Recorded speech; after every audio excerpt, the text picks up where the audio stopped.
Let's talk about important aspects in 2025. Big thing today is the nodal change. The nodes, sometime today, they're at the 1 degree, like Pluto, but they will be at the 0 degree, Aries and Libra, and then they will cross over to Pisces and Virgo.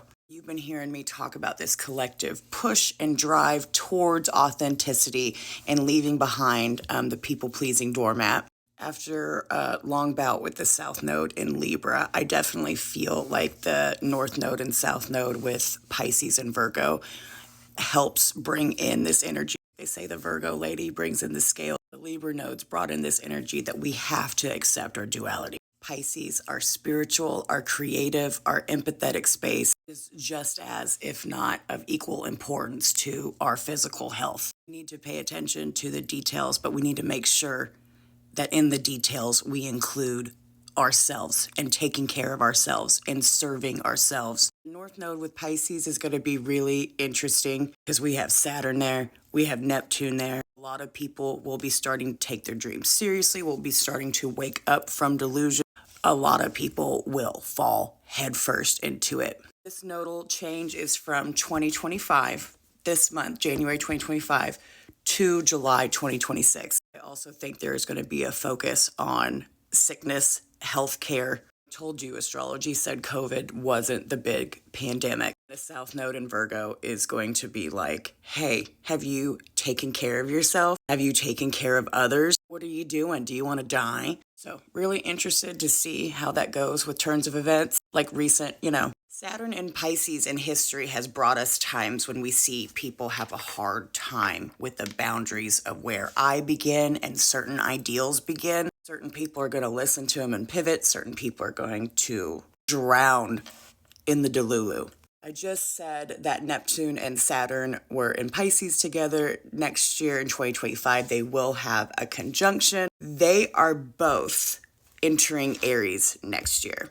So stick with me for a minute. Pisces is the last of the story. It is the 12th zodiac sign. It's traditionally associated with the 12th house, those energies. It is the space between. We call the 12th house like the amniotic fluid, right? It's the portal. It's the in-between two planes, the end, death. Aries is the beginning of the zodiac. So Saturn and Neptune in the era of Pisces are finishing out Pisces together and entering Aries at the 0 degree. Okay, I want you to think about Neptune and Pisces for a minute. That's like where Neptune can go ham. Say Neptune rules Pisces. We're trying not to use that language anymore, but it's important for right now. Neptune has been in its home or rulership, whatever, since 2011. Okay, I want you to think about all the delusions, all the weirdness. Don't a lot of us say that the world ended in 2012 and something happened? Particle collider or something on a different timeline? I attribute that to Neptune and Pisces. Neptune and Pisces both have this energy of not knowing boundaries. Just like the 12th house. What is yours? What is the other planes? Is that baby alive? Neptune in Pisces allows certain people to just fall into their delulu woo-woo. This is why we have been talking about Oz. Neptune in Aries historically brings us a kind of waking up time, which, yes, excited for, want, but also, it's hard waking up. You already know Pluto is in Aquarius. He will retrograde, but he is not leaving Aquarius. It's a big deal this year that we have a Venus retrograde. She doesn't retrograde very often. She retrogrades every 18 months or so. Venus has a wonderful pattern, okay? And 8 years ago, when I believe a lot of this started, 2016, at that time too, Venus went retrograde. And it was in Aries, which is the same sign she will this time. That's where we got the Women's March and the hats. As you know, we are starting the year with the Mars retrograde. Mars will be retrograde in Leo until January 6th, and then he will be retrograde in Cancer until February 23rd, 2025. Mercury retrogrades always have a theme. We have a lot more Mercury retrogrades. He's closer, he moves a lot faster. We tend to have 3 or 4 a year. In 2024, they were all in fire signs. In 2025, they are making the move from fire signs to water signs. The North Node in Pisces, Saturn in Pisces, we're definitely working on transforming our emotional makeup. Jupiter will be in Cancer in July, so Jupiter will move from Gemini, which is known as exile, that, it's Jupiter has a little bit of a harder time with that energy, into his exaltation, into Cancer. A lot of people are really excited about this, as we should be. When Jupiter's doing well, we all tend to do a lot better on a collective level. But it's really about how we're responding to Jupiter and Gemini. We also will have like one last little Jupiter and Saturn square that's exact, but it'll be when Jupiter is in Cancer and Saturn is in Aries. They will trine. You know how we've talked about Uranus trine Pluto's, how when we see those in time, that's when we go to big change. Those are called the big mountains of change and reform. We're going to have one that varies in tightness and degrees from 2025 to 2029.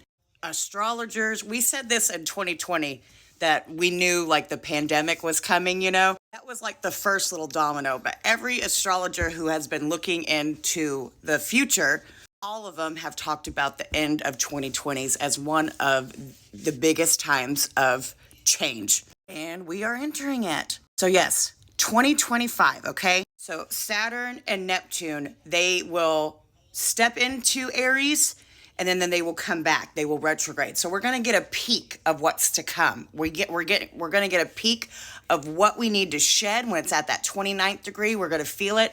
Then when it goes into Aries, it's going to be like, oh, okay, this is the energy. This is what we're dealing with. This is what's coming. This is how we work with it.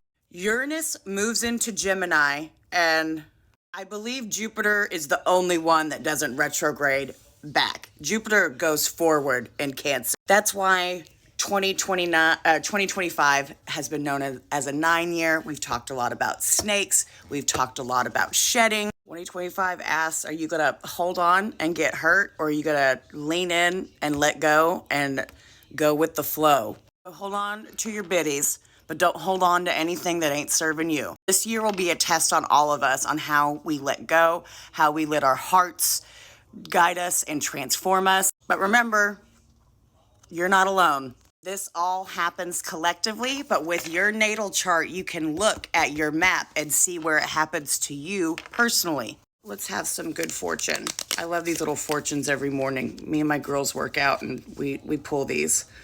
Let the rays of your heart shine on all who pass by. Well, that's nice. Card pull for 2025. So where's Pisces and Virgo in your chart? They're exactly opposite each other. Don't tell me they're not there. They did not get up and leave the sky once they saw your beautiful ass. Who's ready for new beginning?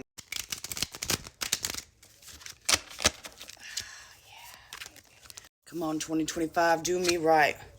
Ooh, Queen of Cups. Listen, don't forget the goddess asteroid Hecate. She's going to be in Scorpio for most of the year, okay? We are on a new emotional journey. It is time for us to purge. It is time for us to love all sides of ourselves. It is time for us to not be afraid of our powerful emotions, to not be afraid of our dark, but instead to embrace it. It is time for us to claim our sovereignty, all of us. We are starting anew. Saturn and Jupiter and Neptune, the kings, are represented in the water signs.